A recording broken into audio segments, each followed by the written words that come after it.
تو ایک پر نبی کریم صلی اللہ علیہ وسلم ایمان لایا تھا. یہ 13 سال نبی صلی اللہ علیہ وسلم کے مکے کی، پھر 10 سال مدینہ کی زندگی ہے.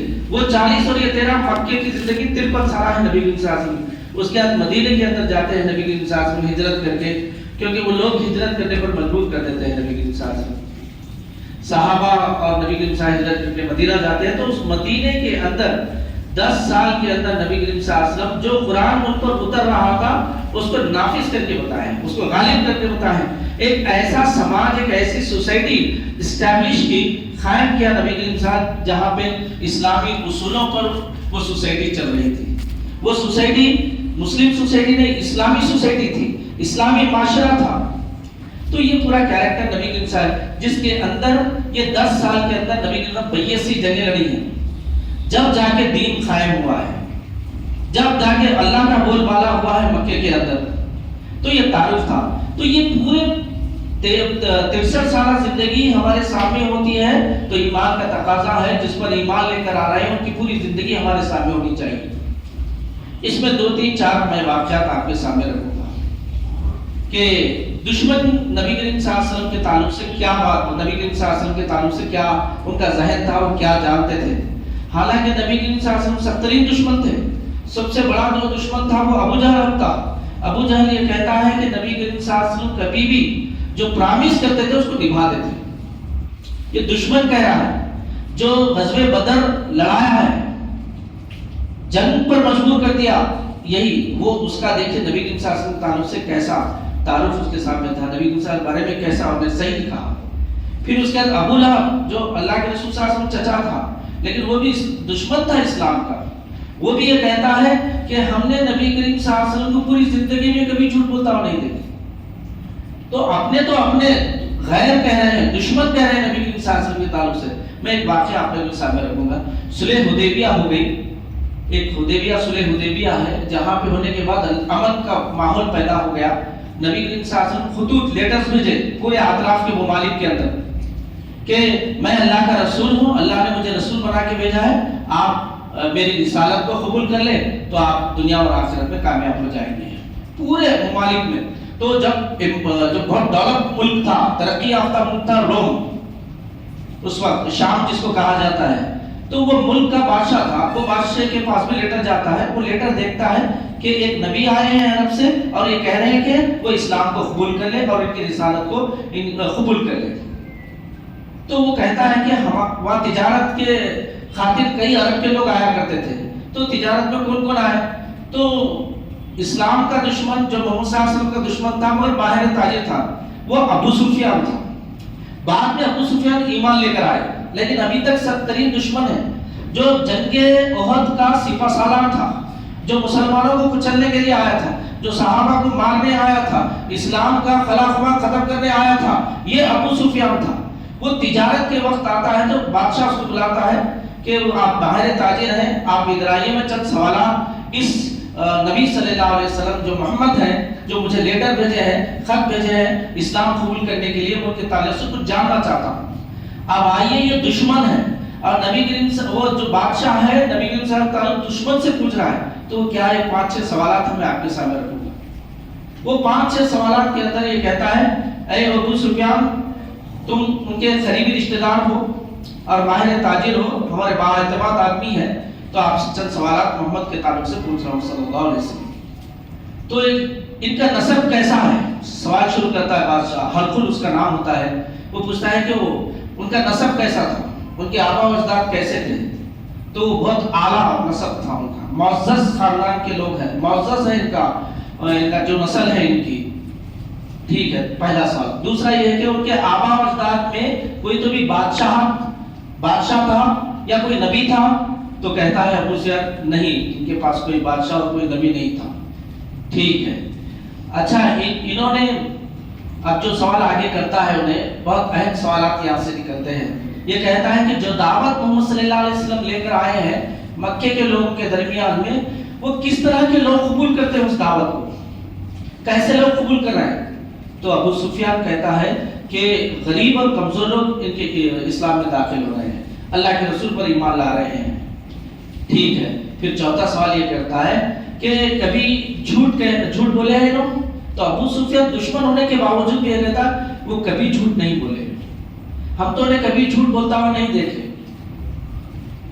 یہ سوال سے بہت جواب سے متاثر ہو جاتا ہے. پھر کہتا ہے اگر کوئی معاہدہ آپ لوگوں کے درمیان میں ہوا ہے، ایک ٹریٹی یا ایک معاہدہ، ایک ایگریمنٹ ہوا ہے، وہ ایگریمنٹ پر وہ عمل پیرا ہے، تو انہوں نے کہتا ابو سر یقیناً وہ جتنے معاہدے کرتے ہیں اس پراپس کو وہ نبھاتے ہیں.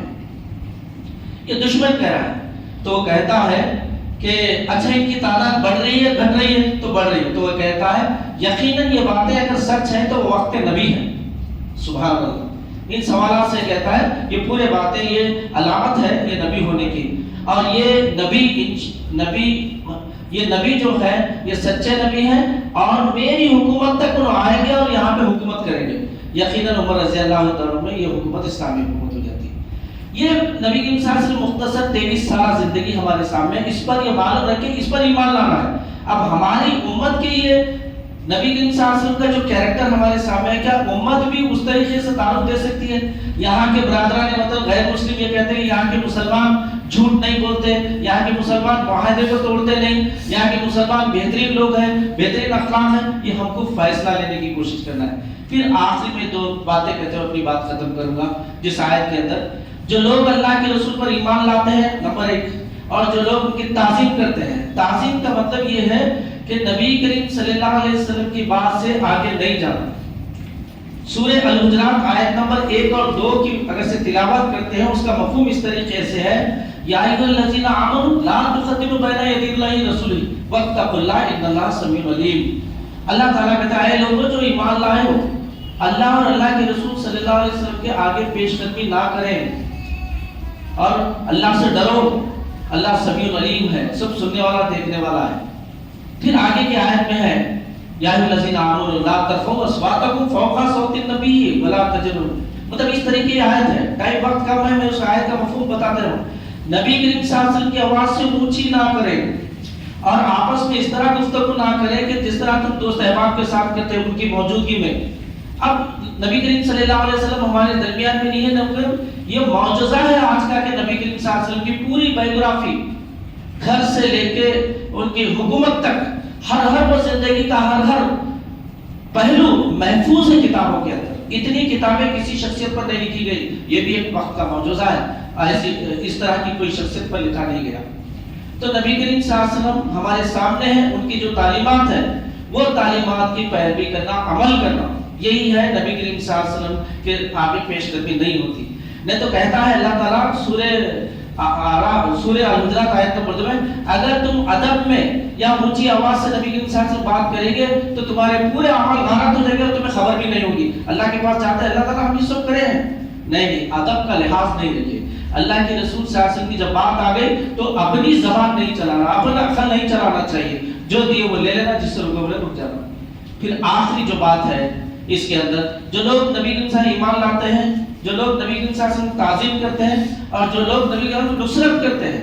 نصرت کا مطلب مدد. اللہ تعالیٰ کہہ رہا ہے نبی کریم صلی اللہ علیہ وسلم کی مدد کرنا چاہیے. کس بات کی مدد کرنا چاہیے؟ نبی کریم صلی اللہ علیہ وسلم جو دین کو قائم کرے عرب کے علاقے میں. اب پورے مسلمان دنیا کے جتنے مسلمان ہیں اب ان کو چاہیے کہ جو نبی کریم صلی اللہ علیہ وسلم جس طرح دین کو عرب میں قائم کیا ہے اسی طرح پوری دنیا میں اس دین کو قائم کرنے کی جدوجہد کرنا، کوشش کرنا، اجتماعی جدوجہد کرنا، انفرادی جدوجہد کرنا. کسی بھی طرح پورے مسلمان عرب کے اندر جس طرح نبی کریم صلی اللہ علیہ وسلم دین کو قائم کرے تو پوری دنیا میں قائم کرنا. یہ مشن ہے نبی کریم صلی اللہ علیہ وسلم کا. وَنَصَرُوهُ مطلب مدد کرنا چاہیے. جو یہ مشن کو لے کر چلتے ہیں، اس مشن پر کام کرتے ہیں تو وہی اللہ تعالیٰ پتہ ہے کامیاب ہونے والے لوگ ہیں. پھر اس کا چوتھا ٹکڑا وَاتَّبَعُوا نُورَ الَّذِي أُنزِلَ مَعَهُ أُولَٰئِكَ هُمُ الْمُفْلِحُونَ. جو لوگ نبی کریم صلی اللہ علیہ وسلم پر جو نور نازل ہوا، جو کتاب قرآن مجید نازل ہوئی، اس کی پیروی کرتے ہیں، اس کے احکامات پہ چلتے ہیں. یہ 4 جو بنیادی چیزیں ہیں جو نبی کریم صلی اللہ علیہ وسلم کو اپنے تعلق کو برقرار رکھنا چاہیے. جن کا تعلق یہ 4 باتوں پر ہوتا ہے تو یقین جانیے نبی کریم صلی اللہ علیہ وسلم سے آپ کو محبت ہے. نبی کریم صلی اللہ علیہ وسلم کے تعلق سے آپ مضبوط ایمان رکھتے ہیں. یہ وہ باتیں ہیں.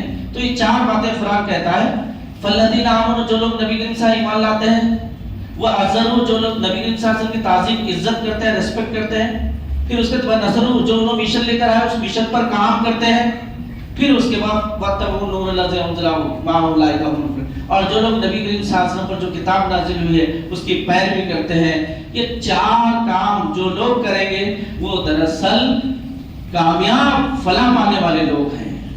تو آج کے جمعہ کا یہی ہمارے پاس پیغام ہے، ربیع الاول کی مناسبت سے، نبی کریم صلی اللہ علیہ وسلم کی نسبت سے اس مہینے کے اندر آپ کی ولادت بسعادت ہوئی ہے، تو یہ 4 کام ہم لوگوں کو کرنی چاہیے۔ ہمارا جائزہ لیتے جانا چاہیے کہ یہ 4 کام ہم کر رہے یا نہیں کر رہے۔ اگر نہیں کریں تو نبی کریم صلی اللہ علیہ وسلم صحیح معنوں میں ہمارا تعلق مضبوط نہیں ہے، اگر کر رہے ہیں یقیناً نبی کریم صلی اللہ علیہ وسلم سے تعلق ہمارا مضبوط ہے۔ اللہ تعالیٰ سے دعا ہے کہ اس آیت کے